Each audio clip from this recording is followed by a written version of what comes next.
Hi, I'm Holly Gray, author of Dissociative Living. I want to share with you an incident from my own life that helped shape my understanding of how dissociative identity disorder affects memory. It also serves as an example of why I try never to make assumptions about traumatic memory. I was 21 years old, and I went to a house party thrown by college classmates, and I started to feel sick, so I went upstairs to an empty room to lie down. A friend of mine came in, sat down next to me, and he started rubbing my back and my neck, and I immediately felt on edge. The way he was touching me felt sexual and intrusive, and I remember not knowing what to do, and I came away from this encounter feeling dirty and taken advantage of. It's important to note, though, that I didn't know I had dissociative identity disorder at the time. I didn't even know what dissociation was. I was unaware that identity alteration and dissociative amnesia were regular parts of my life, so it didn't occur to me that my memory of this encounter was just a portion of what really happened. But many years later, I got the full story from my own system, and here it is. I went to the party, I felt sick, I went upstairs to lie down.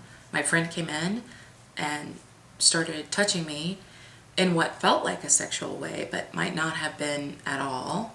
I felt threatened, but instead of saying no or expressing my discomfort, I switched. A highly sexual member of my system took over, came on to him. He said no and left the room. And I experienced this encounter as abusive. And that matters. My emotional response to the incident was legitimate, but not because it accurately reflected what happened.